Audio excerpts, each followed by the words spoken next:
আমাদের আলোচ্য বিষয় হলো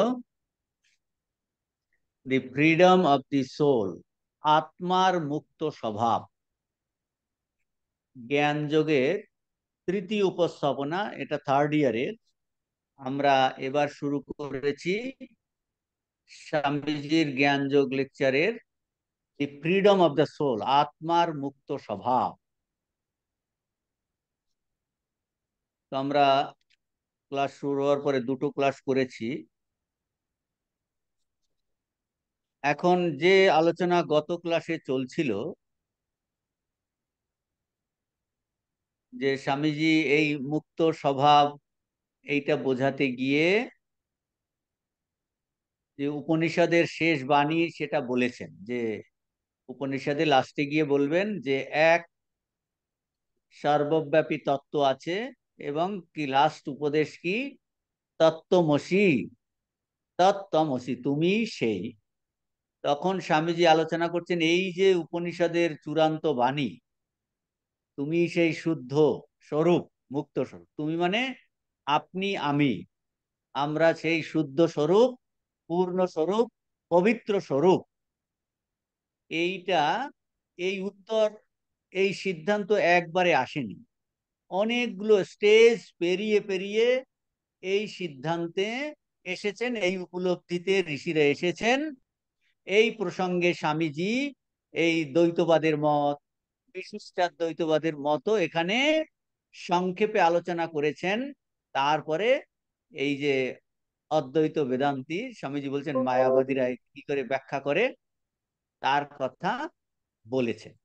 তো এইগুলো আমরা গত ক্লাসে আলোচনা করেছি, যে দ্বৈতবাদ আর বিশিষ্টাদ্বৈতবাদ, আর লাস্টে গিয়ে কি তৃতীয় মতবাদটা কি, মায়াবাদ, সেটা আলোচনা হয়েছে। এই যে 187 পৃষ্ঠাতে,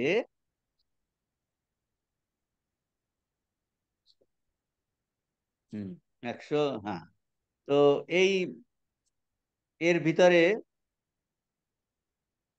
দার্শনিকরা এক কেন বহু হলো সেই প্রশ্ন এসেছে, যে যদি এক তত্ত্বই থেকে থাকেন, এক ভগবান, এক ব্রহ্মবস্তু, তা প্রশ্ন আসছে কি, তাহলে আমাদের তো অভিজ্ঞতা এক, বহু, বলছে সেই জন্য প্রশ্ন আসছে কি এক কেন বহু হলো। তার এই বিস্তারিত ব্যাখ্যা এইসব কারা করেছেন, পরবর্তীকালে দার্শনিকরা করেছেন। তাহলে কি কি যুগ, বেদের সংহিতার অংশ, তারপরে বেদের কোনটা, উপনিষদের যুগ, উপনিষদের যুগের পরে কি এসেছে, দার্শনিক যুগ, তারপরে কি এসেছে, পৌরাণিক যুগ। তো এই দার্শনিকরা এইগুলো নিয়ে চুলচেরা বিশ্লেষণ করেছেন। ব্যাপারটা কিছু কঠিন নয়, যে একটা স্বামী যেখানে ক্রমটাও দেখাচ্ছেন, যে ক্রমটাও দেখাচ্ছেন, আমরা যেমন এই ক্লাস করছি একটা ক্রমে করছি, সেরকম বলছে এই চিন্তাধারা একটা ক্রমে এসেছে। এবং উপনিষদের চূড়ান্ত সিদ্ধান্ত আবিষ্কার হয়ে গেছে। চূড়ান্ত সিদ্ধান্ত কি, আপনাকে যদি প্রশ্ন করা হয় চূড়ান্ত সিদ্ধান্ত কি, করে আপনাকে উত্তর দিতে হবে উপনিষদের চূড়ান্ত সিদ্ধান্ত হলো তত্ত্বমসি। তত্ত্বমসি বলছেন এই যে তত্ত্বমসি, অর্থাৎ তুমি শুদ্ধ পবিত্র স্বরূপ, সে কিন্তু কখনো মায়াবাদীরা বলবে বাস্তবিক সেই এক তত্ত্ব বহু হয়নি। কারা বলছেন, অদ্বৈত বেদান্তীরা। অদ্বৈত বেদান্তীরা মানে মায়াবাদী অনেক সময় বলা হয়। বাস্তবিক সেই এক তত্ত্ব কিন্তু বহু হয়নি। আর কি, প্রকৃত স্বরূপের কোনো পরিবর্তন হয়নি, পরিবর্তন হয়নি, প্রকৃত স্বরূপের কোনো পরিবর্তন। কোথায় আছে এগুলো, বাংলা বইয়ের 187 পৃষ্ঠার ওই প্রথম প্যারাগ্রাফে, আগের থেকে 186 থেকে এইসব আলোচনা আছে। কি কি আলোচনা আছে, দ্বৈতবাদীদের মত, বিশিষ্টাদ্বৈতবাদীদের মত, আর অদ্বৈত মানে মায়াবাদীদের মত। তো এই তিনটে মতবাদ আমরা গত ক্লাসে একটু আলোচনা করেছিলাম, যে কি কি এই মতবাদ প্রসঙ্গ কি নিয়ে এসে ভালো করে বোঝার চেষ্টা করুন। এই মতবাদগুলো এসে ওই একটা প্রশ্নকে নিয়ে, তাহলে এক তো বলছো এক কেন বহু হলো, এর উত্তর বলছেন দ্বৈতবাদ, এই দ্বৈতবাদীরা এর উত্তর দিয়েছেন। তো বলছে এক কেন বহু হলো, দ্বৈতবাদীরা বলবে যে এই, আর একটা বলছেন স্বামীজি যে এটা হলো খুব সূক্ষ্ম প্রশ্ন, এটা যারা খুব মার্জিত নয় তাদের ক্ষেত্রে বলছেন, যারা অমার্জিত বুদ্ধিতে এই প্রশ্নটা এক কেন বহু হলো, এটা কি, এটা খুব সূক্ষ্ম ভিতরের প্রশ্ন, দার্শনিক প্রশ্ন। এইটা স্থূল আকারে আমাদের ক্ষেত্রে কি এসছে, জগতে এত দুঃখ কেন, অশুভ কেন, ব্যাপারটা বোঝার চেষ্টা করবে। দার্শনিকরা যারা গভীর চিন্তা করে তারা বলবে এক কেন বহু হলো।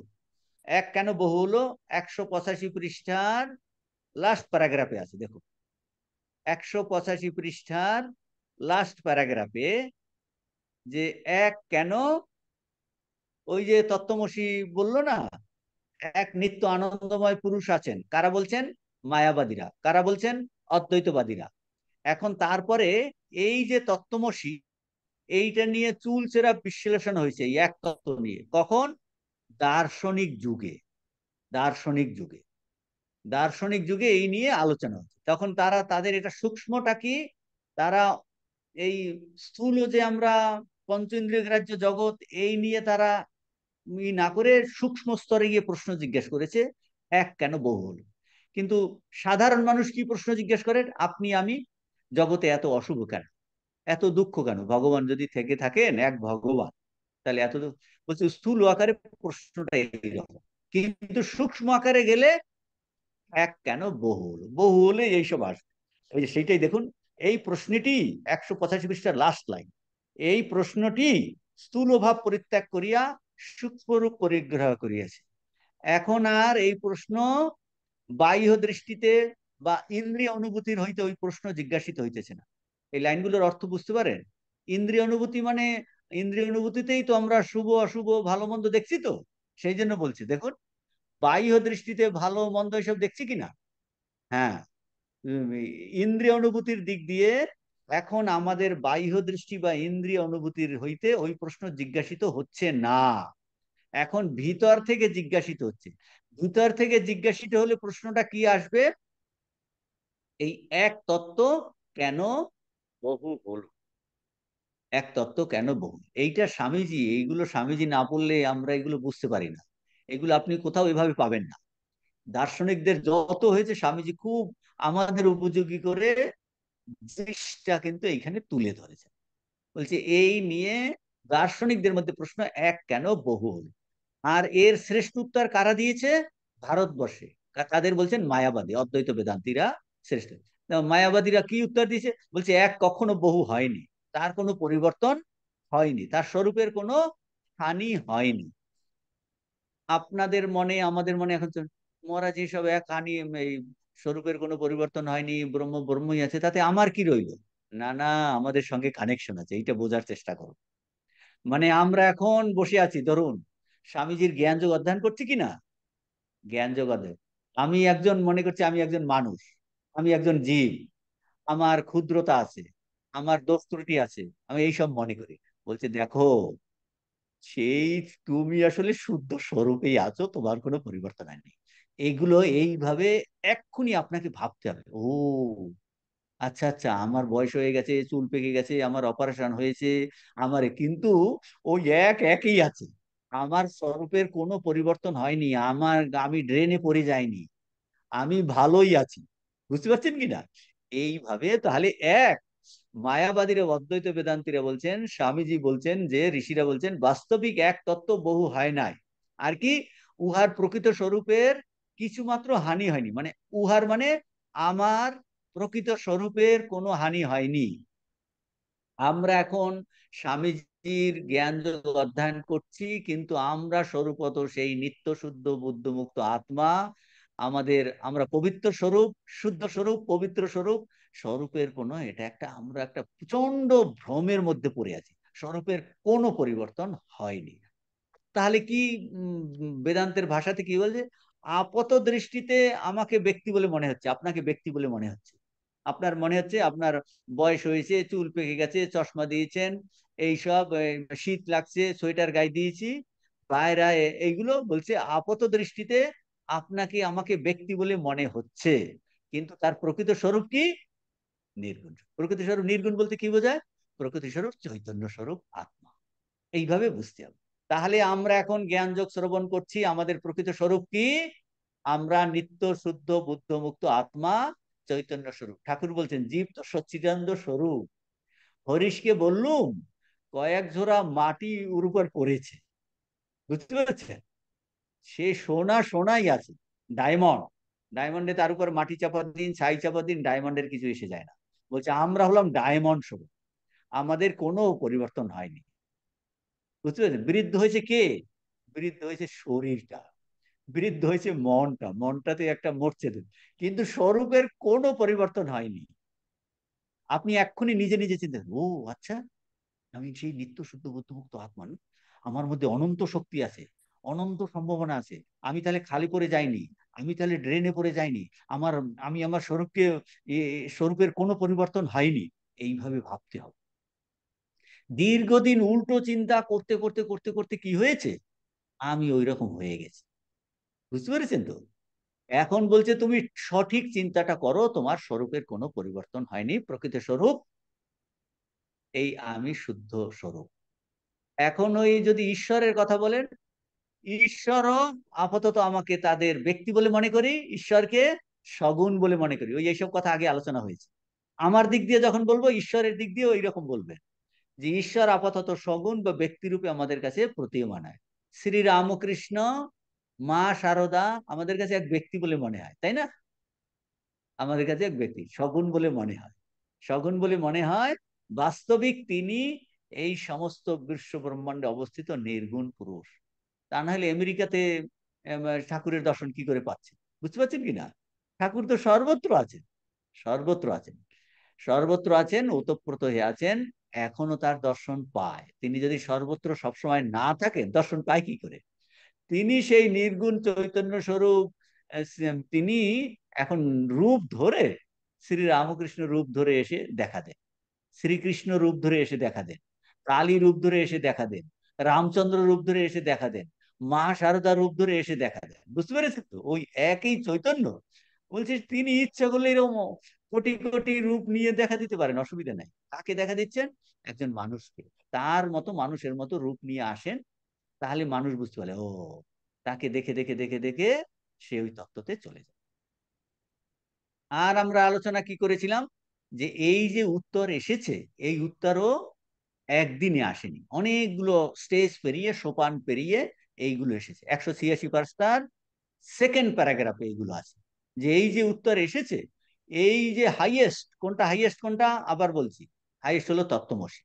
এই যে উত্তর এবং আমাদের স্বরূপের কোনো পরিবর্তন হয়নি, এই উত্তর, এই অনুভূতি একদিনে আসেনি, অনেকগুলো স্টেজ পেরিয়ে পেরিয়ে পেরিয়ে পেরিয়ে পেরিয়ে পেরিয়ে তারপরে এই উত্তর এসেছে। তারপর স্বামীজি বলছেন এই যে অদ্বৈত বেদান্তের যে এই সিদ্ধান্ত, বলছেন সকল দার্শনিকরা সে ব্যাপারে একমত নয়, এদের মধ্যে মতভেদ আছে। মত, এই যে মতভেদ আছে, তখন সেই প্রসঙ্গে দ্বৈতবাদীদের মত, বিশিষ্টাদ্বৈতদের মত আলোচনা করছে। বুঝতে পেরেছেন? এই হলো কনটেক্সট। তো দ্বৈতবাদীরা কি ছিল, ওই এক কেন বহু বল, কারণ আমাদের বহু অভিজ্ঞতা আছে। তখন দ্বৈতবাদীরা এর কি উত্তর দেয়? দ্বৈতবাদীরা বলে এই প্রশ্ন তারা উঠতেই দেবে না, আপনাকে প্রশ্ন করতেই দেবে না। তারা বলবে এই প্রশ্ন যদি একজন উদয় হতে না হতেই তারা একে চেপে দেন। চেপে দেন কথার অর্থ কি?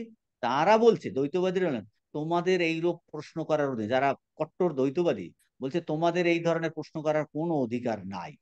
কেন? বলছে এই জিজ্ঞাসা করার কিছু মতো অধিকার নাই। কেন? বলছে ওই ঈশ্বর আছে, এটা তার ইচ্ছা। এই বহু বলো, শুভ অশুভ বলো, এগুলো এটা তার ইচ্ছা। তোমাকে শুধু এইগুলো মেনে নিতে হবে, তোমাকে তার ঈশ্বরের ইচ্ছা মেনে নিতে হবে। তোমার যা কিছু আছে সব পূর্ব নির্দিষ্ট। কিরকম হইতে পারে? বলে পূর্ব নির্দিষ্ট ভাবে আপনি এই ক্লাসে আসবেন, এসে বসে শুনবেন, বাড়ি গেলে আবার চিন্তা আসবে, তারপর আবার আমি এই এই কষ্ট পাচ্ছি বলে, এগুলো সব পূর্ব নির্ধারিত হয়ে আছে, তোমাকে এগুলো মেনে নিতে হবে। আর আমরা কি করব? আমরা আমাদের কি কি অধিকার, কি দুঃখ কষ্ট ভোগ করব, সব পূর্ব থেকে নির্দিষ্ট। তাহলে আমাদের কর্তব্য হলো ধীরে ধীরে এগুলো সব ভোগ করে যাওয়া। যদি না করি তাহলে তুমিই কষ্ট পাবে। কারা বলছে এটা? দ্বৈতবাদীরা বলছে। বলে কোনো প্রশ্ন করতে পারবে না, এটা ভগবানের ইচ্ছা। এই দ্বৈতবাদীদের, এখন আপনারা বলবেন দ্বৈতবাদীরা এটা কি করে বলছে, তাদের প্রমাণ, প্রমাণ তো চাই। তারা বলছে এটা একটা গাজরের বললে তো হবে না, বলছে প্রমাণে বেদেতেই আছে। বেদেতে আসলে সব ধরনের মতবাদ আছে, ওরা ওদের সাপোর্টের ইগুলো কোট করবে, কিছু কিছু এরকম আছে, অবশ্যই আছে। এইগুলো বলে এই তো বেদ আমাদের প্রমাণ। স্বামীজি এটার কথা এখানে তুলেছে।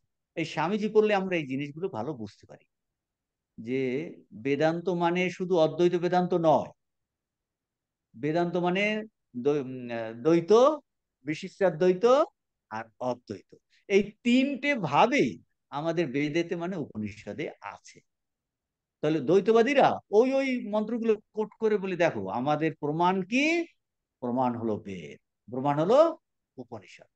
বলে এই উপনিষদের প্রমাণের বলে তারা বলেন এই ঈশ্বরের ইচ্ছাতে এগুলো হচ্ছে, তোমাকে মেনে নিতে হবে। তারপরে আর একটা মতবাদ কি, সেটাও স্বামীজি আলোচনা করছেন। এই দেখুন এইগুলো কোথায় আলোচনা করেছেন, 186 পৃষ্ঠার দ্বিতীয় প্যারাগ্রাফে দ্বৈতবাদীদের মত আলোচনা করেছেন। আমরা কিন্তু গতকাল সেটা আলোচনা করেছি, তাও এখন আরেকবার আলোচনা করে নিচ্ছি। যদি বাড়িতে একটু সময় পান, একটু শুষ্ক লাগতে পারে, কিন্তু এগুলোতে মধ্যেও রস আছে, রসটা আপনাকে বের করতে হবে। তো বলছেন যে ঈশ্বরের ইচ্ছাতে শান্ত করে শান্তভাবে আপনাকে, এইগুলো সব এখানে দ্বৈতবাদীদের মত আছে। তারপর স্বামীজি বলছেন 186 পৃষ্ঠার লাস্ট প্যারাগ্রাফে, লাস্ট প্যারাগ্রাফে আপনারা শুনতে পাচ্ছেন তো সবাই, হাত তুলুন শুনতে পাচ্ছেন কিনা। হ্যাঁ ঠিক আছে, ঠিক আছে। তারপর স্বামীজি এই দ্বৈতবাদ আলোচনা করে তারপরে আর একটা মতবাদের কথাও এখানে আলোচনা করেছে। তারা কি বলে, তারা মাঝামাঝি, মায়াবাদীও নয় আর দ্বৈতবাদীও নয়, ওর মাঝামাঝি বলে, এই পরিণামবাদী বলে, যে দার্শনিক মতবাদ তারা মায়াবাদ স্বীকার না করলেও তাদের মতটা কি, ওই মায়াবাদী আর দ্বৈতবাদীগণের মাঝামাঝি মত, তারা পরিণামবাদী। তারা কি বলেন এটাও বুঝতে হবে। আর একটা মতবাদ কি, আর একটা মতবাদ হলো সমুদয় জগৎ ভগবানের শরীর। এই যে আমরা বসে আছি ক্লাসে, এই যে দেখছি বিল্ডিং, আকাশ বাতাস, কত চন্দ্র সূর্য গ্রহ নক্ষত্র, এটা কি বলছে, এই সমস্ত জগৎটা হলো ভগবানের শরীর, ভগবানের শরীর। আর ভগবান সমগ্র প্রকৃতির ও সকল মানুষ জীবাত্মার আত্মা। বলছে এর ভিতরের জিনিসটা হলেন ভগবান, হলেন সমস্ত প্রকৃতির আর সকল জীবাত্মার আত্মা। অর্থাৎ এই দেখুন, আমি মনে করছি আমার শরীর আছে, এই হাত পা সেটা সেটা, তার মধ্যে আমাদের একটা এই আমি এই মন আছে, তারপর বলি আত্মা আছে, আর তার মধ্যে হলো পরমাত্মা। সেই রকম পুরো জগৎটাই কার শরীর, আমি মনে করি এটা আমার শরীর। আর এই পুরো জগৎটা তাহলে কার শরীর হবে, বলে পুরো জগৎটা হলো ভগবানের শরীর। তাহলে আমার শরীরের মধ্যে যেমন আমার একটা মন আছে, ভগবানেরও সমস্ত এটা বলে বিরাট মন। আর ভগবানের আমার যেমন একটা আত্মা আছে, ভগবানের একটা আর সে হলো সমস্ত প্রকৃতির আত্মা। তাহলে ভগবান, তাহলে তিনি আমার জীবাত্মারও আত্মা, প্রকৃতিরও প্রকৃত স্বরূপ। তাহলে বলছে কি সমগ্র প্রকৃতির সমস্ত জীবাত্মার আত্মা, সেই জন্য তাকে বলা হয় পরমাত্মা। যেমন আমাদের শরীর, মন, আত্মা, সেই রকম বিশ্ব ব্রহ্মাণ্ডটা হলো শরীর। বুঝতে পেরেছেন, বিশ্ব ব্রহ্মাণ্ডটা হলো শরীর। তিনি তারপর এই যে যত কিছু দেখছি আমরা, জীব এটসেট্রা, তাদের মধ্যে আমরা বলি যে জীবাত্মা, আমি বলি জীব, বলছে তারও আত্মা, তারও ভিতরের অংশটা হলেন পরমাত্মা, সে হলো ভগবান, তিনি হলেন আসল এসেন্স। আর তাহলে এখন জগৎ ব্যাখ্যা করতে হবে, সৃষ্টির অর্থ কি। তারা বলছে সৃষ্টির অর্থ তার স্বরূপের, ওই যে পরমাত্মা তার স্বরূপের বিকাশ হচ্ছে, কিছুকাল এই বিকাশ চলতে থাকে। বলছে স্বরূপের বিকাশ হচ্ছে চলতে থাকে, আবার সংকোচন, সংকোচ, সংকোচন আর প্রসার। বলছেন তার বিকাশ হচ্ছে কিছুকাল এরকম বিকাশ হবে, তারপর আবার সংকোচন, সংকোচ মানে অব্যক্ত অবস্থায় চলে যাবে, আবার ব্যক্ত হবে। বলছে সংকোচ আর প্রসার, প্রসারণ হতে থাকে। আর প্রত্যেক জীবাত্মার, তাহলে সংকোচন যদি হয় তাহলে জীবাত্মার ক্ষেত্রে সেই সংকোচের অর্থ কি হবে, মানে ভগবানের বলছেন সৃষ্টির অর্থ হলো তিনি কি, ঈশ্বরের স্বরূপের বিকাশ, স্বরূপের এই ধরুন এখন বিকাশ, এই বিশ্ব ব্রহ্মাণ্ড দেখছি ঈশ্বরের স্বরূপের বিকাশ হয়েছে, তার বাইরের অংশটা হলো তার শরীর, স্থূল শরীর বিকাশ হয়েছে। তারপর আবার সংকোচন। সংকোচন কিছুকাল এই বিকাশ হতে হতে সংকোচন। ওই যে আমরা বলছিলাম যে সৃষ্টি মানে কি, এইভাবে একটা সাইকেল আকারে আসবে, সৃষ্টি হচ্ছে ধীরে ধীরে ধীরে ধীরে প্রচন্ড সমস্ত জীব জগৎ সৃষ্টি হচ্ছে, কিন্তু ভিতরের এসেন্সটা কি বলবে, বলছে ভগবান। তারপর সংকোচ হলে, সংকোচ হলে তাহলে আমাদেরও সংকোচ হবে। তাহলে সংকোচ হলে জীবের ক্ষেত্রে এই সংকোচটা কি, জীবাত্মার পক্ষে এই সংকোচ কেন হবে, বলছে এটা এই সংকোচ হওয়ার কারণ হলো তোমার অসৎ কর্ম, সেই জন্য সংকোচ হচ্ছে। বলছে অসৎ কর্মটাই হলো সংকোচ। বুঝতে পেরেছেন তো? অসৎ কর্মটা, মানুষ যদি অসৎ কর্ম করে তাহলে আত্মার শক্তি ক্রমশ সংকুচিত হয়। দেখুন এভাবে, এটাও একটা ভালো ব্যাখ্যা। দেখুন এটাও কেন ভালো ব্যাখ্যা বলুন, কারণ কি, আমি আমার কর্মের জন্যই আমার এইরকম অবস্থা, আমি দুঃখ পাচ্ছি, কষ্ট বলছে, ওই সংকোচ হয়েছে। কেন সংকোচ হয়েছে? তুমি আগে গড়বড় করেছিলে, তাহলে আমি এখন গড়বড়টা কারেক্ট করতে পারি, বলে হ্যাঁ অবশ্যই কারেক্ট করতে পারো। কি করে? তুমি এখন ভালো কাজ করো, তুমি সৎ কর্ম করো, তুমি নিঃস্বার্থ কর্ম করো, তুমি ভগবান চিন্তা করো। বলছে তোমার সংকোচটা এখন প্রসারণ হয়ে যাবে, প্রসারণ হতে হতে হতে হতে তুমি ভগবানের সঙ্গে মিলে যাবে। এটা এদিক দিয়েও ব্যাখ্যা হয়ে যাবে। বুঝতে পেরেছেন তো?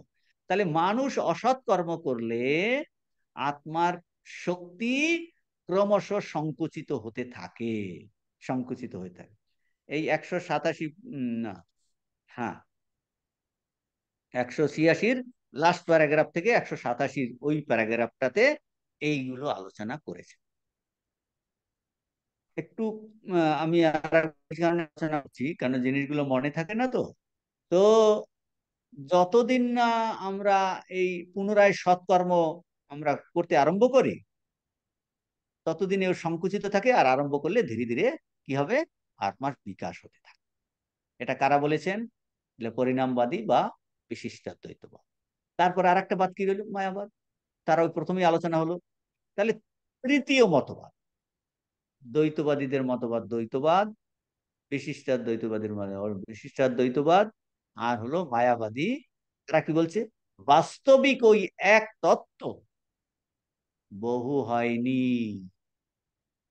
তার প্রকৃত স্বরূপের কোনো হানি হয়নি, মানে সংকোচ প্রসারণ হয়নি। বুঝতে পেরেছেন? ওইসব কিচ্ছু হানি হয়, ও ওই রকমই আছে, ও হানি হয়নি। তাহলে এই যে বহুত্ব দেখছি, বলে হ্যাঁ, এটা তোমার চোখের ভ্রম, মানে বুদ্ধির ভ্রম, এটা ভুল ভাবে আমরা দেখছি। তো বলছি এটা আপাত প্রতীয়মান। বলছেন অজ্ঞান বা মায়ার কারণে আমরা সব উল্টো উল্টো দেখি, সব উল্টো দেখি, সব উল্টো দেখি। আমরা বলি মানে জগৎ মায়াময়, মানে জগৎ মায়াময় কথার অর্থটা কি? বলছে সব উল্টো দেখছো, প্রকৃত তত্ত্ব তুমি দেখছো না। জগৎ মায়াময় মানে জগতের স্বরূপ কি আমরা জানি না। আমরা জগৎ হিসাবে দেখি, আসলে এ ব্রহ্মই আছে। যেমন উদাহরণ, ওই যে বললাম মরুভূমিতে আমি দেখছি জল, আসলে জল নেই, বালি আছে। অন্ধকারে দেখছি কি, সর্প, সর্প হয়নি, ওই রজ্জুই আছে। বা ওখানে জলধারা নাই, ফুলের মালাও নয়, সাপও নয়, তাহলে কি, ও যা রজ্জুই আছে। তাহলে এই হলো উদাহরণ দ্বারা আমরা স্বরূপত ওই স্বরূপ ওইটাই আছে। তাহলে জগৎ মায়াময় মানে, জগৎ মায়াময় কথার অর্থ হলো জগতের স্বরূপকে আমরা জানি না। এই যে এক অপরিবর্তনীয় সত্তা আছে, এই জগৎ রূপে প্রকাশিত, তখন এই এক এক তত্ত্বের যখন অনুভব হয়, তখন তার কাছে জগৎ কোথায়, এইমাত্র আমি জগৎ জগৎ দেখছিলাম, পুত্র লীনমিদম জগৎ, এটা কখন উপলব্ধি হয়? ঠাকুর ওই যে নির্বিকল্প সমাধিতে এই একের অনুভব, তার একের সঙ্গে সেই হয়ে যাচ্ছে। এখন তারপরে আর একটা স্টেজ কি, ঠাকুর বলছে সর্বত্র আমি দেখছি, সর্বত্র এক চৈতন্য, সর্বত্র। চোখ খুলেও, চোখ বন্ধ করেও ভগবান, চোখ খুলে আরো উঁচু অবস্থা, বিজ্ঞানীর অবস্থা। এবং বিজ্ঞানীর অবস্থা তিনি এই রকম সবার সঙ্গে ব্যবহার করেন। মাকে বলছে না, আমি তোমাকে সাক্ষাৎ জগদম্বার স্বরূপ বলে দেখি, সবাইকে নারায়ণ বলে দেখি। তিনি দেখছেন নাম রূপ, কিন্তু দেখছেন এক তত্ত্ব। স্বামীজির এই অনুভব হলো, সব নারায়ণ, সর্বত্র দেখছে এক ব্রহ্ম। বলছে তারপর আর এই অদ্বৈত বেদান্তে আমার আর কখনো বিশ্বাস হয়নি। প্রথমে বিশ্বাস করেননি, আমাদের যেমন বিশ্বাস হয় না, স্বামীজিও প্রথমে বিশ্বাস করেননি।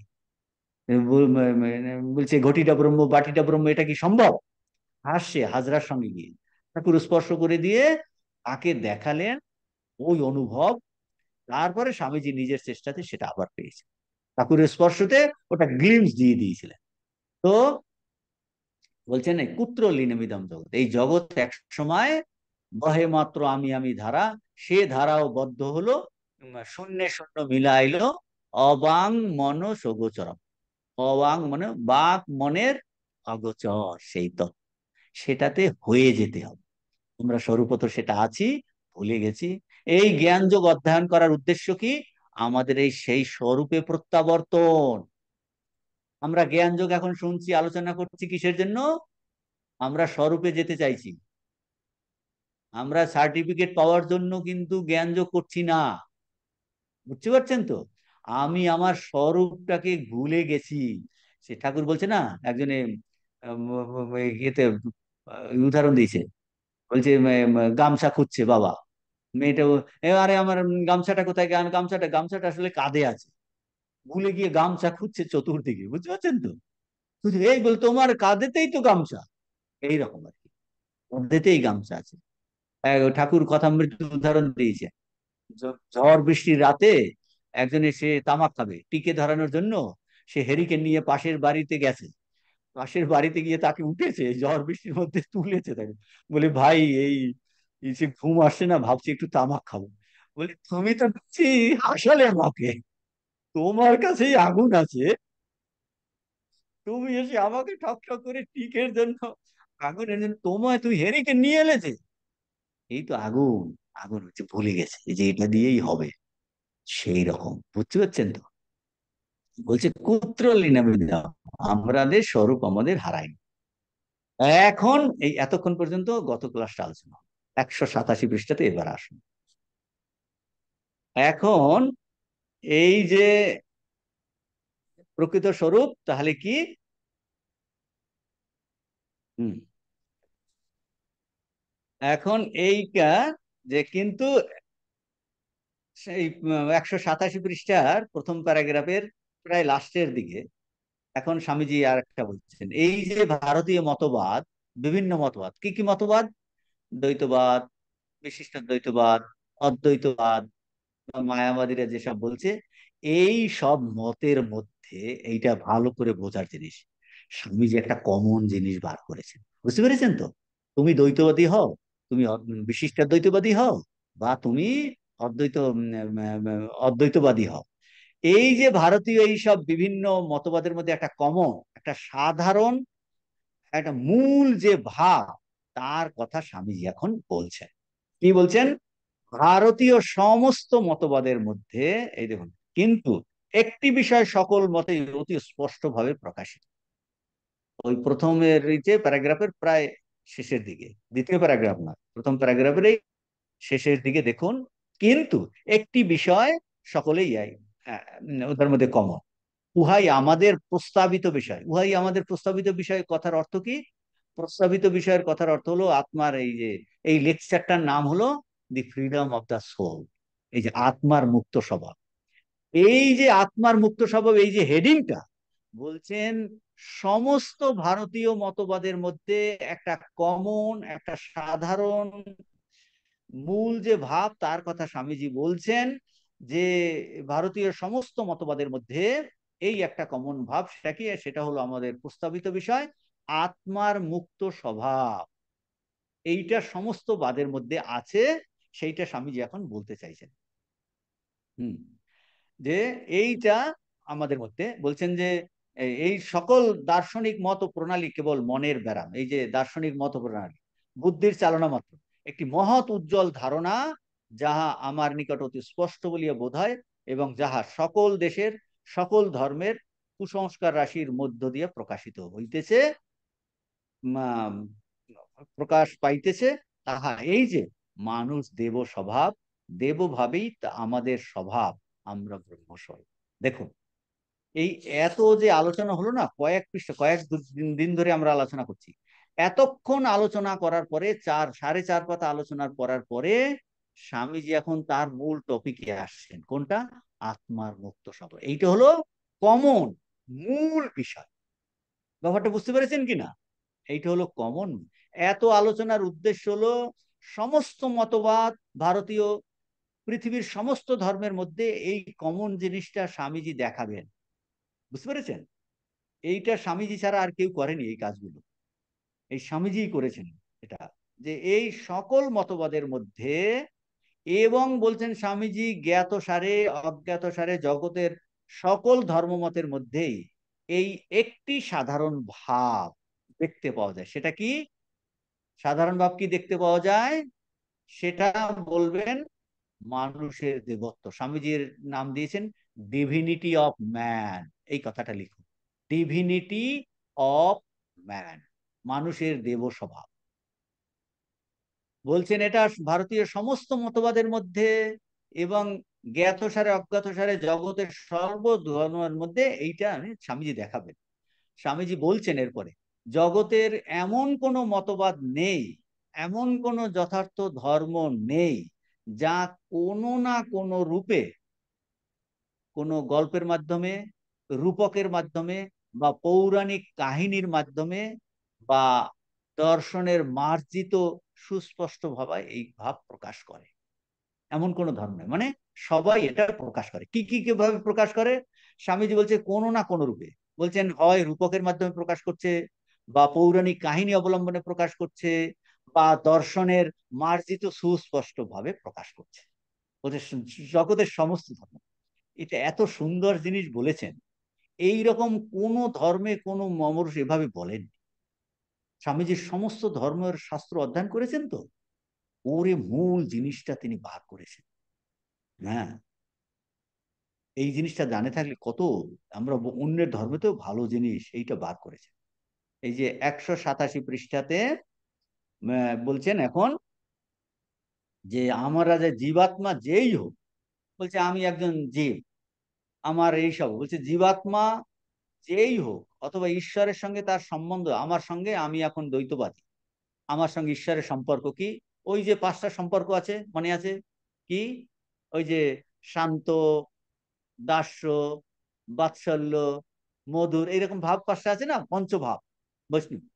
এই ঈশ্বরের সঙ্গে আমার সম্পর্ক, বা ঈশ্বর হলেন পিতা, আমি তার পুত্র, তিনি হলেন মাতা, আমি তার সন্তান, ঈশ্বর আমার সন্তান বা আমি তার সন্তান, তো ঈশ্বর আমার সখা।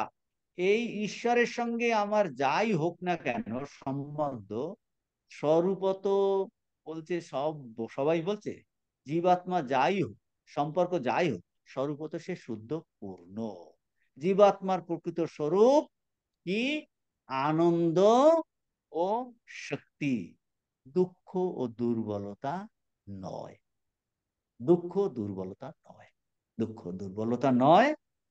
তো বলছেন তাহলে জগতে যে এখন তাহলে এই যে জগতে আমরা যে দুঃখ বা অশুভ দেখছি, সে নিয়েই 3টি মতবাদ এসেছে।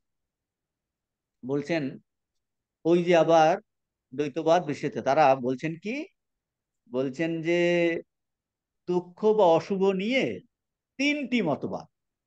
বলছেন অনেকগুলো অমার্জিত মতগুলি কি বলে, তারাও ব্যাখ্যা করছে এই দুঃখকে মূর্তিমান, বলছেন দুটো গড়, মূর্তিমান অশুভ বা শয়তান বা অহিমান। ওই যে আমাদের কারা, পার্সি, আহুর মাজদা, আহুরমান আর আহুরমান দুটো আছে না, আহুর মাজদা আর অহিরমান।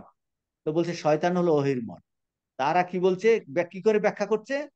বলছে অমার্জিত মতগুলি কি বলছে, মূর্তিমান অশুভ বা শয়তান বা অহিরমান বলে কল্পনা ব্যাখ্যা করে, মানে একটা শয়তান আলাদা আছে, সে শুধু এই গন্ডগোল করছে।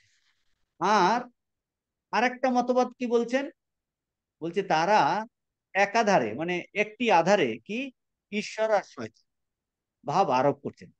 কোনো যুক্তি না দিয়ে তারা বলেন ভগবান কাউকে সুখী, কাউকে দুঃখী করেন। আরেকটা মতবাদ, এক আধারে ঈশ্বর আছে, ঈশ্বরের বলছে এক আধারে ঈশ্বরও আছে, তিনি কি করেন, তিনি এক আধারে ঈশ্বর আর শয়তান দুজোই আছে। ঈশ্বর কি করছে, কাউকে ভালো করছে, কাউকে সুখী, আর এক আধারে ওই শয়তানও আছে, বলছে তাহলে সে কাউকে দুঃখী করছে। আর একটা মতবাদ কি হবে, অপেক্ষাকৃত চিন্তাশীল মায়াবাদ প্রভৃতির দ্বারা ব্যাখ্যা। ওই দেখুন আবার এসেছে। বুঝতে পারছেন? মানে আরেকবার আমি বলছি সহজ করে, সহজ করে এইটাই বলছি যে এই যে দেবত্ব স্বভাব, দেবত্ব স্বভাবটা কমন, সেটা হলো কমন, কিন্তু কমন করতে গিয়েও বলছে এখন বর্তমানে আমরা সেই দেব স্বভাব ভুলে গেছি। এসবের জন্য তারা ব্যাখ্যা এইভাবে করেন। কিভাবে ব্যাখ্যা করেন? এই ব্যাখ্যা এইভাবে করেন যে এই এইগুলো কোথায় আছে? মানুষের দেবল মার্জিত জীবাত্মা এই যে এখানটা 187-তে আছে, দেখুন 187 প্রথম দিকে যান, যান আবার। জ্ঞাতসারে অজ্ঞাতসারে জগতের সকল মতের ভিতরেই একটি সাধারণ ভাব দেখিতে পাওয়া যায়, আমি উহাকে মানুষের দেবত্ব বলিতে ইচ্ছা করি। জগতে এমন কোনো মত নাই, এমন কোনো যথার্থ ধর্ম নাই, যাহা কোনো না কোনো রূপে পৌরাণিক বা রূপক ভাবে হোক অথবা দর্শনের মার্জিত সুস্পষ্ট ভাষায় হোক এই ভাব প্রকাশ না করে। জীবাত্মা যেই হোক বা ঈশ্বরের সহিত তার সম্বন্ধ যাই হোক, উহা স্বরূপত শুদ্ধপূর্ণ। জীবাত্মার প্রকৃত স্বরূপ আনন্দ শক্তি, দুঃখ দুর্বলতা নয়। এই দুঃখ কোনরূপে আসিয়া পড়িয়াছে, দুঃখ কোনরূপে আসিয়া পড়িয়াছে, প্রশ্নটা হলো কি, এই দুঃখ কোনরূপে আমার কাছে আসিয়ে পড়ছে, এসে পড়ছে। তারপরে বিভিন্ন মতবাদ বলছেন, তারা এই নিয়ে কি বলছে? অমার্জিত মতবাদ গুলো কি মনে করে এই দুঃখ হলো মূর্তিমান শয়তান, আহিরমান, কল্পনা করে ব্যাখ্যা করছে। অন্যান্য মতবাদ একাধারে ঈশ্বর আর শয়তান এই দুই ভাব উম, আরোপ করতে পারে। কোনরূপ যুক্তি না দিয়েই তারা কি বলে, কাউকে তিনি সুখী করেন, কাউকে তিনি দুঃখী করেন। আর চিন্তাশীলরা কি বলেন? মায়াবাদ। বলছে দেখো, তোমার দুঃখ পাওয়ার কোনো কারণেই নেই, তুমি সর্বদাই সেই আনন্দ স্বরূপ আছো। এইভাবে ব্যাখ্যা করছে, ব্যাখ্যা করছে। স্বরূপত বলছে আমি প্রকৃত স্বরূপ, প্রকৃত পক্ষে আমি শুদ্ধ পূর্ণই আছি। তাহলে দ্বৈতবাদরা এই শুদ্ধ পূর্ণকে কি করে ব্যাখ্যা করবে? বলছে ওই শয়তান একজন আছে, সে তোমাকে এই দুঃখ দিচ্ছে। আর ওই আর একটা মতবাদ কি করে ব্যাখ্যা করছে? আর একটা মতবাদ বলছে ওই একাধারে ঈশ্বর এই কাউকে সুখের করছে, কাউকে দুঃখী করছে। মানে সর্বত আমি এই শুদ্ধ পূর্ণ আছি, কিন্তু ঈশ্বরের উপর চাপাচ্ছে। বুঝতে পারছেন? আর অদ্বৈতবাদীরা কি বলছে? বলছে দেখো তুমি সবসময় স্বরূপত এইটাই। এইভাবে ব্যাখ্যা করছে, এইভাবে ব্যাখ্যা করছে। কিন্তু সবাই বলছে কি, সবাই কি বলছে? আত্মা কিন্তু সবাই বলছে তুমি স্বরূপত, কিন্তু তোমার স্বরূপ হলো আনন্দ শক্তি, দুঃখ দুর্বলতা নয়। তাহলে দুঃখ দুর্বলতা দেখছি সেটা কার? ওই অহিরমন, ওর জন্য দায়ী ও করেছে। স্বরূপত আমি শুদ্ধ পবিত্রই আছি, অহিরমনকে দায়ী করছে, বা ঈশ্বরকে দায়ী করছে, ঈশ্বরকে দায়ী করছে। আর অদ্বৈত বেদান্তি বলবে কাউকে দায়ীটাই করতে হবে না, তুমি শুদ্ধ করবে। এই হলো ব্যাখ্যা, এই নিয়ে আলোচনা হয়েছে। তো এইটা পর্যন্ত। তাহলে একটি বিষয়, তাহলে ওই যেটা বললাম, চিন্তাশীল ব্যক্তিরা এই মায়াবাদ প্রভৃতির দ্বারা ব্যাখ্যা করে, কিন্তু একটা বিষয় সকল মতে স্পষ্টভাবে প্রকাশিত, কি সেটা? আত্মার মুক্ত স্বভাব।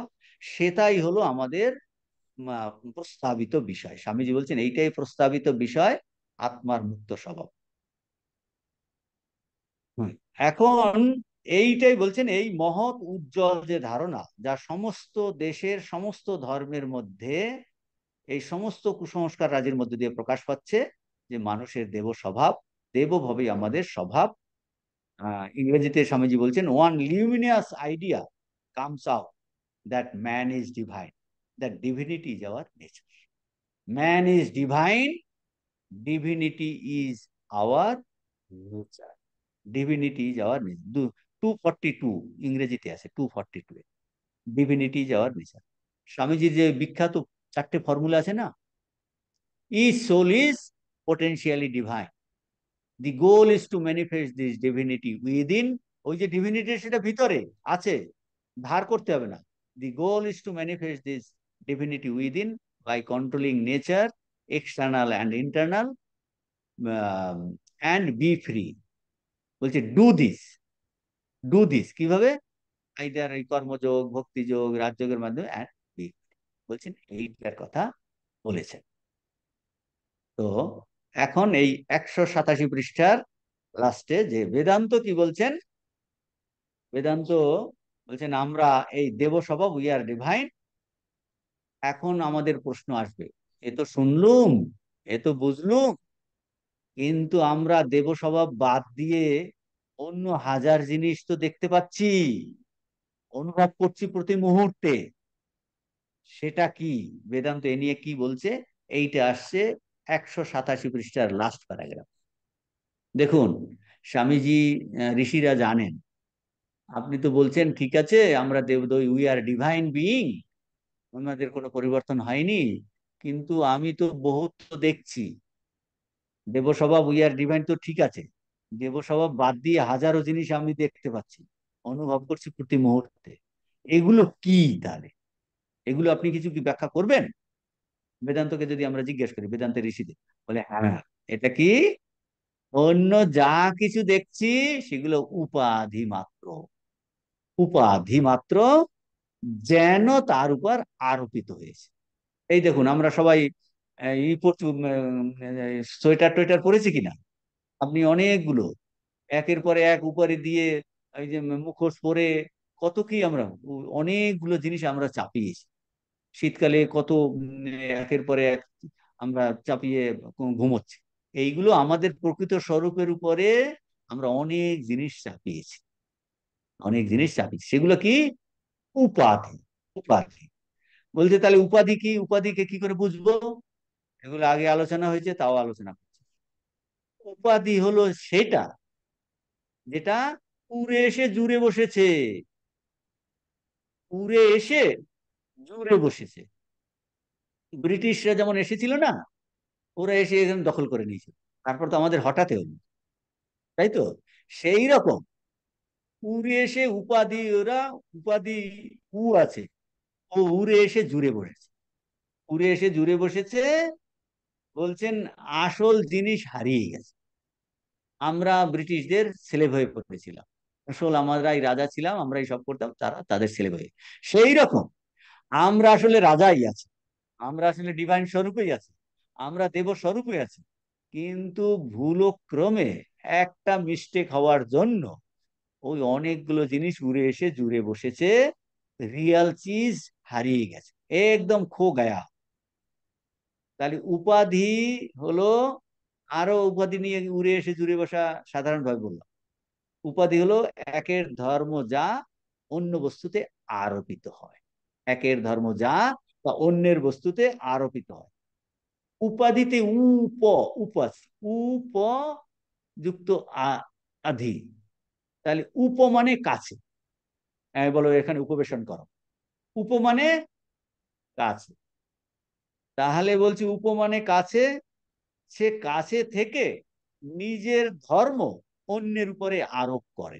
সেটা যে নিজে কাছে থেকে নিজের ধর্ম অন্যের উপর আরোপ করে ও আধান করে, তাকে বলি উপাধি। এই জন্য বলছি জড়ের ধর্ম পরিবর্তন, জড়ের ধর্ম সুখ দুঃখ। যেমন শরীরের ধর্ম হলো জন্ম মৃত্যু, মনের ধর্ম হলো সুখ দুঃখ, প্রাণের ধর্ম হলো ক্ষুধা তৃষ্ণা, তাই না? প্রাণের ধর্ম ক্ষুধা তৃষ্ণা। কথা বলতে বলতে আমার জল তেষ্টা পাচ্ছে। তারপর আমাদের ইয়ে, ক্ষুধা তৃষ্ণা, খিদে লাগছে। আর ইটের শরীরের ধর্ম কি? ওই যে শর্ট বিকার, করে করে করে নষ্ট হবে। মনের ধর্ম সুখ দুঃখ। তাহলে আর প্রাণের ধর্ম এই ক্ষুধা তেষ্টা। তো এই রকম যে এই ধর্মগুলো এখন আত্মার উপর আরোপিত হয়। সেই জন্য বলি আমি, আমি বৃদ্ধ হয়েছি। কে বৃদ্ধ হয়েছে? ওই দেখো, বৃদ্ধ হয়েছে, হয়েছে শরীরটা। সে এখন এই শরীরের ধর্ম আমার উপর আরোপিত হয়েছে, বুঝছো তো? আমার অপারেশন হয়েছে, অপারেশন হয়েছে শরীরটা, কিন্তু বলি আমার অপারেশন হয়েছে, আমি তো চৈতন্য। বুঝতে পারছেন কিনা? কঠিন কিছু নাই। দেখুন প্রতি মুহূর্তে আমাদের এইরকম হচ্ছে, প্রতি মুহূর্তে। আমি হলাম, ঋষি বলছে আরে তুমি তো চৈতন্য স্বরূপ, এখন এই যে বৃদ্ধ শরীরটা ও আমার উপর চাপছে। সে বলে আমি বৃদ্ধ হয়েছি, আমি বৃদ্ধ হয়ে কি হবে, আমি আমি মরে যাব, আমার রোগ হয়েছে। আমার রোগ তো কিছু হয়নি, রোগ কার হয়েছে? শরীরের হয়েছে। সুখ দুঃখ কার? মনের। তেষ্টা কার? প্রাণের। বুঝতে পারছেন তো? তাহলে উপমানে কাছে, কাছে থেকে যে নিজের ধর্ম অন্যের উপর আরোপ করেছে। তাহলে শরীর তার ধর্ম আত্মার উপর আরোপ করেছে, মন তার ধর্ম আত্মার উপর আরোপ করেছে, প্রাণ তার ধর্ম আত্মার উপর আরোপ আরোপ করেছে। তো ইন্দ্রিয় মন বুদ্ধি, তাহলে এইগুলো হলো আত্মার সব উপাধি। এইরকম পাঁচখানা উপাধি কম্বল নিয়ে আমরা বসে আছি। কি কম্বল? অন্নময় কোষ, প্রাণময় কোষ, মনোময় কোষ, বিজ্ঞানময় কোষ, আর খেয়ে দিয়ে একটু আর সুখ হয় আনন্দময় কোষ বলছে। পাঁচটা খাপের মধ্যে উনি বসে আছেন। কখন বসে আছেন, কোথায়? এই মুহূর্তে। আমরা যে জ্ঞানলোক লেকচার শুনছি, ওই তিনি শুনছেন, তিনি ভিতরে বসে শুনছেন। কিন্তু শোনার সময় ও এই সবগুলো সাহায্য নিয়ে, হ্যাঁ আমি শুনছি, আমি মানে মন, বলে মন শুনছি, বলছে ওই তিনি আছেন বলেই এই মন, বুদ্ধি, প্রাণ, ইন্দ্রিয়, শরীর, আপনার লেখা, এই সব ওই উনি থাকাতে কাজ হচ্ছে। কিন্তু তাকে তো খুঁজে পাই না।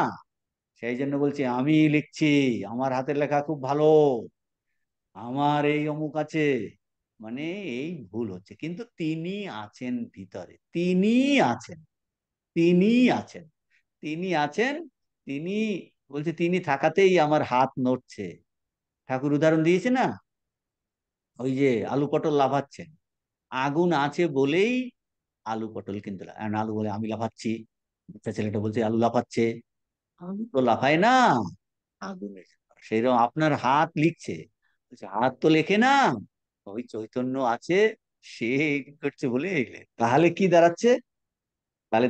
তাহলে কোথা থেকে কোথায় আমরা আলোচনা করলাম? ওই ভুলে যাবেন না সূত্রটা, যে আমরা তো বহুত তো দেখছি, দেবত্ব স্বভাব বাদ দিয়ে অনেকগুলো দেখছি। এইভাবে কানেকশন করবেন। তাহলে আমাদের মনে যখন আপনার আপনার আমার মনে এইরকম জিনিস আসবে, কি স্বামীজি বলছেন, ঋষিরা বলছেন, এইমাত্র জ্ঞান যোগে পড়লাম, আচ্ছা আমরা দেব শব্দ, উই আর ডিভাইন, কিন্তু আমি তো ডিভিনিটি বুঝতে পারছি না। ও, তাহলে কিভাবে বুঝতে হবে? আমি এই উপাধির জন্য উপাধি আরোপ করেছি, আমি নিজের উপরে এই বিভিন্ন উপাধি আরোপ করেছি, শরীর, মন, বুদ্ধি, এইগুলো, ইন্দ্রিয়, মন, বুদ্ধি, এইগুলো আত্মাতে আরোপ করেছি। আরোপ করে আমি এখন ভাবছি আমি বৃদ্ধ হয়ে গেছি, আমার রোগ জ্বালা হয়েছে। তাহলে এই উপাধিযুক্ত রূপে অনাত্ম ধর্মের সঙ্গে সংশ্লিষ্ট রূপে আত্মা আমাদের কাছে প্রকাশ হচ্ছে। এইগুলো হলো অনাত্মা। দুটো জিনিস, একটা হলো আত্মা চৈতন্য, আর একটা হলো জড় অনাত্মা। তাহলে এই যে শরীর, মন, বুদ্ধি, তাহলে এই উপাধিযুক্ত রূপে এখন আমাদের কাছে কি অভিজ্ঞতা এই মুহূর্তে? আমাদের কাছে এখন আমাদের অনুভব, আমাদের অভিজ্ঞতা হলো অনাত্ম ধর্মের সঙ্গে সংশ্লিষ্ট রূপে যুক্ত হয়ে আত্মা আমাদের কাছে প্রকাশিত হচ্ছে। ওই যে এক তত্ত্ব আছে, তত্ত্বমসি, সেই জীব যে সচ্চিদানন্দ স্বরূপ, এখন ঠিক ঠিক ক্রিস্টাল ক্লিয়ার সচ্চিদানন্দ আমাদের কাছে প্রতিভাত হচ্ছে না। আমাদের কাছে এখন তিনি কিভাবে প্রতিভাত হচ্ছেন? অনাত্ম ধর্মের সঙ্গে সংশ্লিষ্ট রূপে আত্মা আমাদের কাছে প্রকাশ, আমাদের কাছে প্রকাশিত হচ্ছে। প্রকাশিত না হলে আপনি জ্ঞান যোগ শুনতে পারতেন না। আত্মা, আমি বলি হ্যাঁ আমি তো আত্মা, আমি আছি, আমি আত্মা আত্মা, তার সঙ্গে শরীর মন সংশ্লিষ্ট রূপে প্রকাশিত হচ্ছে। এখন প্রশ্ন, ঠিক আছে এটা আমরা মেনে নিলাম, বুঝলাম মহারাজ, আপনি বলবেন হ্যাঁ মহারাজ এটা বুঝেছি, প্রকাশিত হচ্ছে। আমার বলছে এখন প্রশ্ন আছে, এই উপাধি ধর্ম যখন এই দেব সত্তায় আমার ডিভিনিটিতে আত্মাতে আরোপিত হলো, তখন আমার দেহ স্বভাবের পরিবর্তন হয়ে গেছে নাকি? আমি তো মনে করি পরিবর্তন হয়েছে, এইরকম মনে করি। এই প্রশ্ন করছে যে পরিবর্তন হয়েছে নাকি। কিন্তু ওই তা কি বলবেন ঋষিরা, কি বলবেন, অদ্বৈতবাদীরা, মায়াবাদীরা কি বলবেন? না, না, না, দেব স্বভাবের কোনো পরিবর্তন, আমাদের ডিভিনিটির কোনো পরিবর্তন হয়নি, তাতে তার বিনাশ, বলছে তার দেব স্বভাবের কিছুতেই বিনাশ হয় না, কোনো পরিবর্তন হয়। পেজ নাম্বার 242 ইংরেজির, ইংরেজি 242 এ স্বামীজি বলছেন, but the divine nature never dies. 242 Swamiji বলছেন, but the divine nature never dies. বলছে আমার দেব স্বভাবের কখনো মৃত্যু নাই, ও সব সময় দেব স্বভাব। In the most degraded degraded as well as in the most কি saintly it is ever present. অতি সাধু প্রকৃতিতে যেমন, তেমনি অতি পতিত ব্যক্তির মধ্যেও ইহা বর্তমান। দেখুন ঠাকুর বলছে রতির মার বেশে তিনি এসে দেখা দিচ্ছেন। ঠাকুর যাচ্ছেন গাড়িতে চড়ে, তো বলছে খুব ওই সেজে টেজে বসে আছে, ও মা তুই এইভাবে এসেছিস, প্রণাম করছে, প্রণাম করছে। সবার মধ্যে দেখছেন, বলছে মা এইভাবে এসেছে, সবার মধ্যে দেখছে। তো বলছেন ওদি দেব সভা, স্বামীজি যখন কায়রোতে, ওই যে বিখ্যাত ঘটনা, কায়রোতে ম্যাকলাউড আছেন, অলিবুল আছেন, হাঁটতে হাঁটতে স্বামীজি একটা পল্লীতে চলে গেলেন। সেখানে ওই অন্য স্বভাবের তারা প্রস্টিটিউটরা থাকে, তারা হাসছে, কিন্তু যেই স্বামীজি বলছে they are selling their divinity in exchange of flesh. আহা বাছারা, তারা দেবত্ব স্বভাবটাকে যেন বিক্রি করে ফেলেছে ইন এক্সচেঞ্জ অফ ফ্লেশ, রক্ত মাংসের কাছে তারা যেন। স্বামীজি দেখে তো তারা সঙ্গে সঙ্গে তাদের স্বভাব পরিবর্তন, বলছে এ তো ঈশ্বর জানি তো। স্বামীজির যে এই আলখাল্লা তার সাথে স্পর্শ করে একজন তাকাতেই পাচ্ছেন, তার দিকে ঘরের মধ্যে চলে গেছে। স্বামীজি দেখছেন এদের মধ্যে ডিভিনিটি, দেখে সবার মধ্যে ওই একই ডিভিনিটি আছে। বলছেন in most degraded as well as the most saintly, ওই এক ডিভাইন সোল। বলছে এটা বর্তমান, বর্তমান। বাহ, এটা তো বেশ ভালো কথা। আমরা তাহলে কি করে পাবো? আমি আমি এটা পেতে চাই যে আমি আমার ডিভাইন নেচার যেন হারিয়ে গেছে, আমি হারানো সম্পদটা পেতে চাই। তখন তার মেথড বলছেন, দেখুন Swamiji, it has to be called that, it has to be called out, and it will work itself out. We have to ask, it will manifest. Jesus Christ বলছিলেন, knock, knock at the door and it will open unto you. তুমি knock করো, খুলে যাবে। তাহলে এই যে divine nature আমাদের, আমরা এখন বসে আছি, বলছি উই আর ডিভাইন বিইং, আমরা দেবত্ব সম্পন্ন, আমরা ক্ষুদ্র নই, আমরা অমৃতের সন্তান। কিন্তু আমরা দেখছি তো এখন অমৃতের সন্তান নই, আমরা যেন এখন ডেভিলের সন্তান। আমার মধ্যে এত এত এই ভাবটা আমাদের মধ্যে আসতে পারে। তখন স্বামীজি বলছেন, কিন্তু তোমাদের স্বভাবের কোনো পরিবর্তন হয়নি, তুমি শুদ্ধ স্বরূপেই আছো। আমি বলবো স্বামীজিকে আমি সেটা ফিরে পেতে চাই। স্বামীজি আমাদের প্রেসক্রিপশন দিচ্ছেন, মেডিসিন দিচ্ছেন, কি বলছে? এটাকে ডাকতে হবে, তোমার দিব্য সত্তাটাকে। It has to be called out and it will work itself. তুমি যদি বারবার তোমার দিব্য সত্তাকে ডাকো, হে আমার দিব্য সত্তা আমার কাছে প্রকাশিত হও, প্রকাশিত হও। এইটা স্বামীজি বলছেন সদা সর্বদা নিজেকে বলতে থাকো। আমি দৈব আরাম, আমি ভক্তের, আমি ভগবানের সন্তান, আমি হীন হতে পারি না। আমার মধ্যে, আমি রামকৃষ্ণ দেবের তাই পরম্পরাতে এসেছি, আমি হীন হতে পারি না। আমি ভগবানের সন্তান, বাপ কা বেটা সেপাই কা ঘোড়া, কুছ নেই তো থোড়াই থোড়া। আমি তার সন্তান, তার ভক্ত, তার সখা, তাহলে তো আমি হীন হতে পারি না। আর যদি বেদান্তের দিক দিয়ে, অদ্বৈত বেদান্তের দিক দিয়ে বলেন, আমি বলো আমি চৈতন্য স্বরূপ, আমি নিত্য বুদ্ধভুক্ত আত্মা, আমি হীন হতে পারি না। It has to be called out, then এইভাবে ডাকতে ডাকতে ডাকতে ডাকতে ওটা কিন্তু, আপনি যদি আর আপনার ছোট ইসে ছেলেকে বা মেয়েকে বা নাতনিকে ডাকেন, আপনি ধরে ডাকছেন কি, এই টেবিল, এই চেয়ার, আয় আয়, তাহলে উঠবে? আপনি ওর নাম ধরে ডাকুন, নাম ধরে ডাকতে ডাকতে ডাকতে ডাকতে ও উঠে আসে। সেই রকম বলছে, তুমি যদি তাকে এই দেবস্বরূপকে দেবস্বরূপ বলে ডাকো, দেবস্বরূপ বলে চিন্তা করো, বলছি ইট will work itself out. We have to ask and it will manifest itself. আমরা চাই কিনা, উইল হ্যাভ টু আস্ক।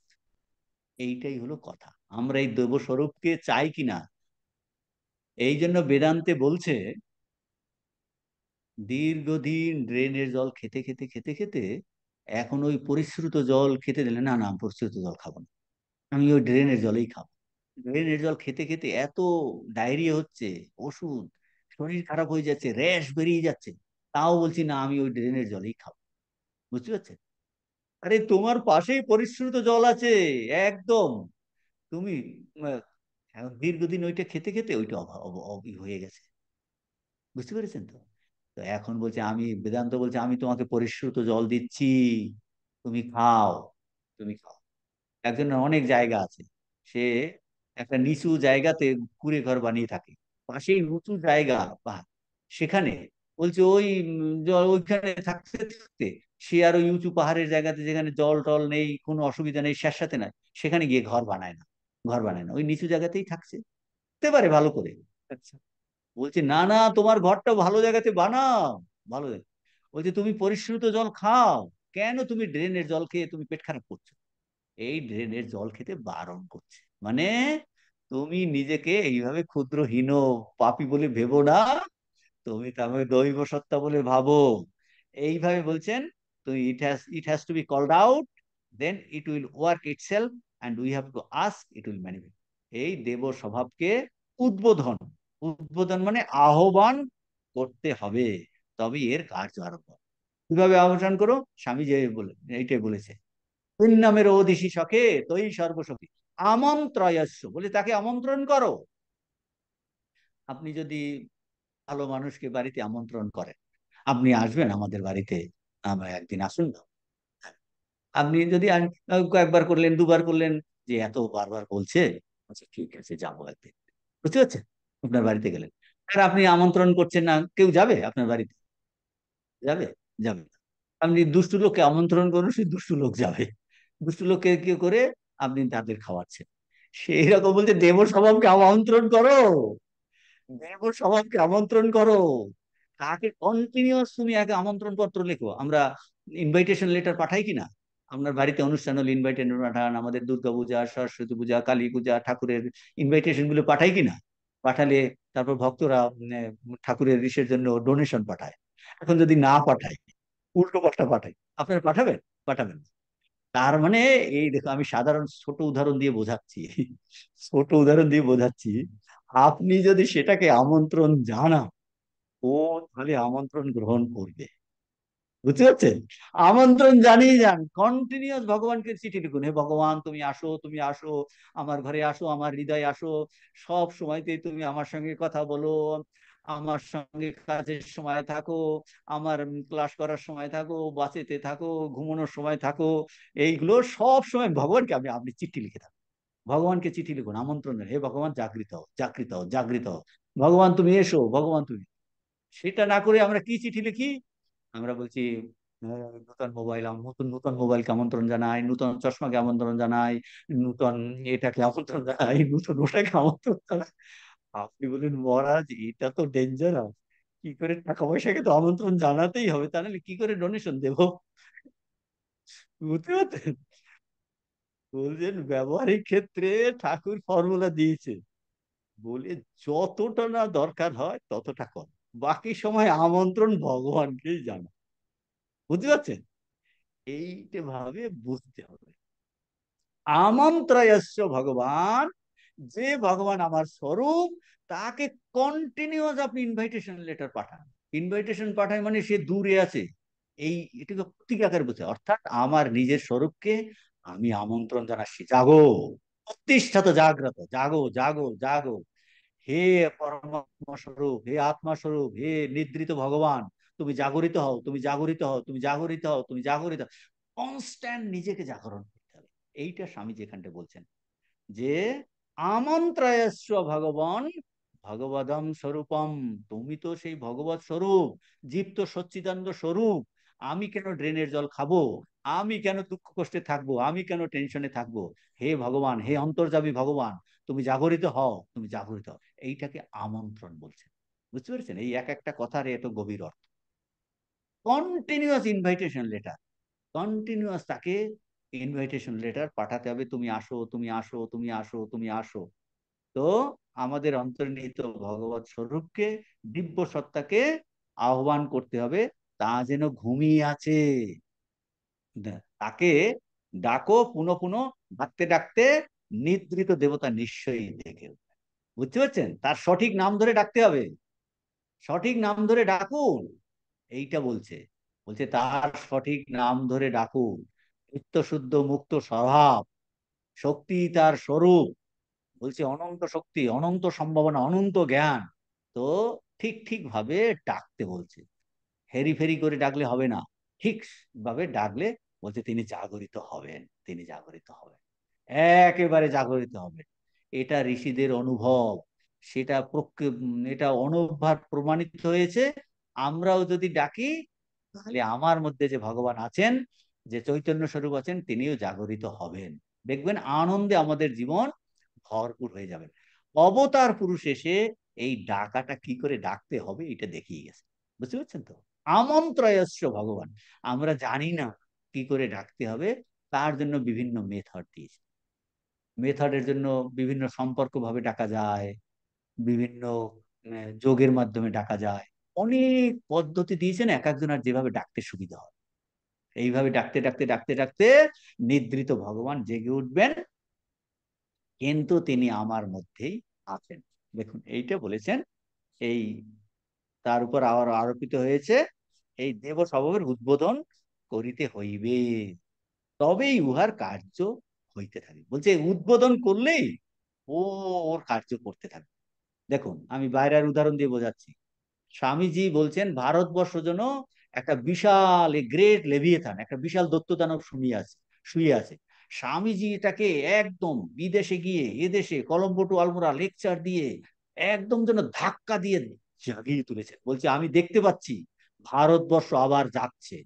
ওই বিশাল লেভিয়েথান, লেভিয়েথান মানে দৈত্যদানব, বলছে ও মরে যায়নি, ওর ভিতরে যেন দগ দগ দগ দগ করছে, বাইরে থেকে দেখা যাচ্ছে যেন মরে আছে। স্বামীজি ধরে এমন ধাক্কা দিয়েছেন, বলছে ভারতবর্ষকে ম্যায় সোনে नहीं दूंगा। বলছে ভারতবর্ষ এমন উঠবে যে আগের সমস্ত ম্লান হয়ে যাবে, এত ভারত আবার শ্রেষ্ঠ হবে। বাইরের উদাহরণ সেই রকম আমরাও যেন শুয়ে আছি, আমরাও যেন একদম কি হবে সেটা সেটা বলছে না না, এরকম এই ডিপ্রেশনের কোনো প্রশ্ন নেই। তুমি ডাকতে থাকো, ধীরে ধীরে ধীরে ধীরে ধীরে তুমি তোমার স্বরূপ পেয়ে যাবে, জীবন আনন্দময় হয়ে যাবে। জীব জীব তো সচ্চিদানন্দ স্বরূপ, সেইটাকে লাভ করার জন্যই আমার স্বরূপকে আমাকে ফিরে পেতে হবে। এটা স্বামীজি আরো পরে ব্যাখ্যা করবেন। পাওয়ার জন্যই আমি এই মনুষ্য জীবন পেয়েছি। এই জীবনটার উদ্দেশ্যই হলো সেই নিজের স্বরূপকে ফিরে পাওয়া। তার জন্য তাকে আমন্ত্রণ জানানোর কথা স্বামীজি বলছেন। এরপরে আরো উদাহরণ দিয়ে স্বামীজি বলছেন, the people of the old knew that fire live in the clean. চকমকি পাথরে কোথায় আগুন আছে? চকমকি পাথরের মধ্যে বা শুকনো কাঠে, in the dry wood, but friction was necessary to call it out. বলছেন ফ্রিকশন ইজ নেসেসারি, বুঝতে পেরেছেন, টু কল ইট। বলছে প্রাচীনরা জানতো, কি জানতো? চকমকি পাথরে আগুন ঘুমিয়ে থাকে, আর সেই আগুনকে বের করতে হলে কি ইস্পাতের ঘর্ষণ আবশ্যক। অগ্নি দুখণ্ড শুষ্ক কাঠের মধ্যে বাস করে, তা প্রকাশ করার জন্য ঘর্ষণ আবশ্যক। তাহলে এই উদাহরণ দিয়ে কি বোঝাতে চেয়েছেন? এই উদাহরণ দিয়ে বলছেন so this fire of freedom, ওই যে ফ্রিডম অফ দ্য সোল। দেখুন চকমকি পাথরের মধ্যে আগুন আছে, ঘর্ষণ দরকার, তাহলে ফায়ারটা কি, আগুনটা কি? হচ্ছে ফ্রিডম, আমরা মুক্ত স্বভাব। So this fire of freedom and purity is the nature of every soul, not a quality. Because qualities মানে গুণ, qualities can be acquired and therefore can be lost. গুণ আসতে আসতে পারে, যেতে পারে। আপনি ধরেন ভালো বক্তৃতা দেন, আপনি ধরেন ভালো গান গান, আপনি ধরেন ভালো করতে পারেন কত, বলছে এই গুণগুলো আসতে পারে, চলে যেতে পারে। আর আপনার যা স্বরূপ, স্বরূপটা কি? মুক্ত স্বরূপ, সেটা আসবেও না, যাবেও না, এটা সবসময় আছে। তো এইটা আমাদের স্বরূপ। এটা বলছেন প্রাচীনরা জানতো আগুন আছে চকমকি পাথরে, কাঠের ঘর্ষণ দরকার। এই ঘর্ষণটা কি? আমরা তাদের আমন্ত্রণ করব, আমন্ত্রণ করব। এইটা বলছেন যে কেবল ঘর্ষণ দরকার। অতএব এই অগ্নি, এই স্বাভাবিক মুক্ত অগ্নিটা হলো কি? এটা হলো উদাহরণ, এই উদাহরণটা কাজে লাগিয়েছেন। অগ্নিটা হলো আমাদের মুক্ত স্বভাব, আর পবিত্রতা প্রত্যেক আত্মার স্বভাব। আত্মার এটা গুণ নয়, মানে এই পবিত্রতা মুক্তটা গুণের মতো আসবে না আর যাবে না, ওটা আমাদের স্বরূপ। কারণ গুণ উপার্জন করা যেতে পারে, গুণ চলেও যেতে পারে। আর যদি সেটা আমার স্বরূপ হয়, তাহলে সেটা কিন্তু যাবে না। ওটা আমার সঙ্গে সবসময় আছে, এটার কোনো নষ্ট হবে না, নষ্ট হবে না। তো এই ইম্পর্টেন্ট টপিক স্বামীজি আলোচনা করছেন, এটা কিন্তু আজকে শেষ হবে না, এই প্যারাগ্রাফ পরের ক্লাসে আবার আমরা আলোচনা করব। কোনো প্রশ্ন? খুব সুন্দর, স্বামীজি এত সুন্দর টপিক আলোচনা করছেন। বলুন। মহারাজ, আপনি বললেন যে একত্বে বহুত্ব, মানে যে একটা বললেন না যে মহারাজ, এক কেন বহু? একাত্মে বহুত না, এক আমরা কেন? দেখছি, এক বস্তু আছে, বহু দেখছি। এই যে আমরা তো দেখছি মহারাজ, এত লোক বসে আছে, তাহলে কি সবাই কি এক করে কেন? দেখছি তো সবাই বসে আছে, তাহলে কি দেখার ভুল? ওই তো সেইটাই সেইটা বলছে, আমরা দেখছি, অভিজ্ঞতা কেন দেখছি? ওই স্বামীজি বললেন, বেদান্ত কি বলছে? এই উপাধির জন্য। আপনি যেই যেই আপনার উপাধিগুলো চলে যাবে, আপনি আর বহুত্ব দেখবেন না।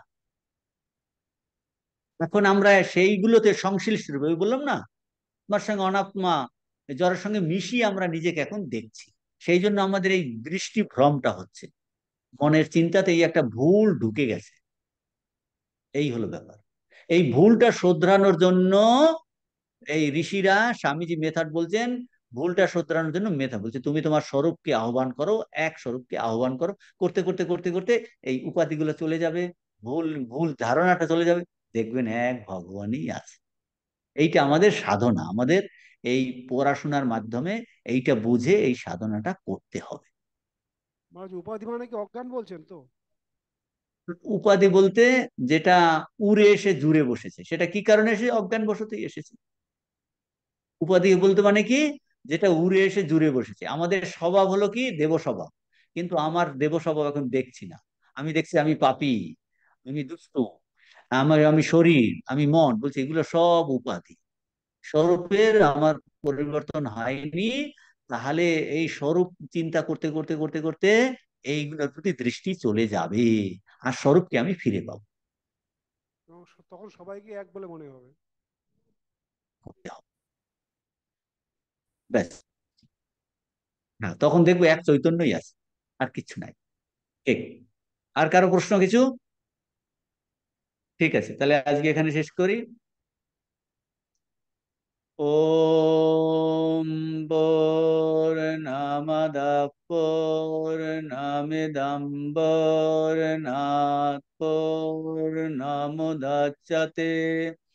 পূর্ণস্য পূর্ণমাদায় পূর্ণমেবাবশিষ্যতে। ओम शांति शांति शांति। हरि ओम तत्सत। श्री राम कृष्णार्पणमस्तु।